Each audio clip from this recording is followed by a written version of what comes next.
السلام علیکم. الیکشن نه پس ډیر عجیبه کارونه په سیاست کې شروع شو. جهانگیر ترین استعفا ورکړه او د جماعت اسلامي امیر سراج الحق صاحب استعفا ورکړه. د جماعت اسلامي د شکست وجوهات څه دي نن د تپاغي لکوټي تفصیل وایم. تاسو ته کو یاد شي جماعت اسلامي چې د هغوی الخدمت ګروپ چې دی کم چې د خدمت د پاراوي کې یو ډیر بهترین اداره ده، منظم ده، یتیم خانه چلی، سکولونه چلی، د ریلیف په کارونو کې کار کوي. خو سیاست چې دی نو هغه سره ډیر خلکو اختلاف دی ځکه چې د منافقت نه ډک دی او مخکې به خلکو د بر دیر او باجوړ کې به سیټونه اغسته نو خلکو به ورته وي جماعت اسلامي ان سی پی پارټي ده، نان کسټمپیډ د ملکنډ لاندې نه چلیږي. خو د دې یو بیک گراوند دی. کله چې قاضي حسین احمد صاحب نو هغوی یو ډیر فعال کردار ادا کو او جماعت اسلامي ډیر معتبره پارټي ده، واحد پارټي ده په پاکستان کې چې پای کې د خپل جمهوریت دی، نور په یو پارټي کې جمهوریت نشته.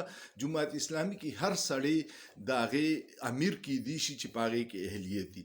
خو سراج الحق صاحب اهلیت باندې سوالیه نشان دی ځکه چې د هغوی هغه اقدامات او د پارټۍ دپاره څه چې نو هغې څه خاص خوند ونه کړو، الټی پارټي تباه شوه د هغوی اقداماتو د لاسه. تاسو ته کو یاد شي په اولنې پی ټی آی چې حکومت نو جماعت اسلامي ورسره اتحاد کیو او سراج الحق صاحب سینیر منسٹر او نورم د صحت منسٹر او ډېر ښه منسٹر ورسره وي. خو چې کله حکومت په ختمېدو شو نو دوی د حکومت نه بار شو او د مولانا فضل الرحمن په لالچ کې راله هغه ورته وی چې دوی نشي ګټلی او راځه چې بیا ام ام ای جوړ کړو.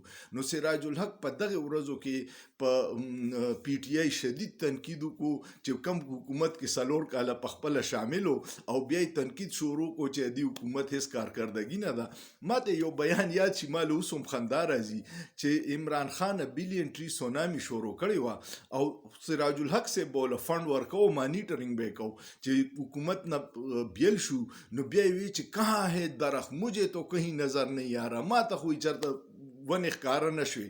او دقه منافقت نه پس د پی ټی آی سوشل میډیا ټیم او هغوی د دوی منافقت په هره موقع ښکاره کړی او بیا داسې شو چې د هغې نه پس هېڅ یې ونه ګټل. ورسته ورځه داسې لاړه چې اوس په دیر کې موله څوک ووټ نه ورکوي، سیټونه نشي ګټلی. سراج الحق صاحب چې فیصله وکړه دی بهترینه فیصله وکړه. د هغه د نااهلۍ د وجه جماعت اسلامي غونته جمهوري پارټي ډیر نقصان و. اوس به نوې قیادت راشي او کیدی شي هغه پالیسیانې د منافقت نه لکوټې ښه شي او هغوی خپل ځای بیا ومومي. سیاست کې ښه پارټیانو له راتله پکار دي چې کم کې موارثیت نه وي، هغې کې جمهوریت وي. داسې پارټي جماعت اسلامي واحد وه خو د نااهله قیادت په وجه د هغوی پارټۍ ته ډېر نقصان رسولی و.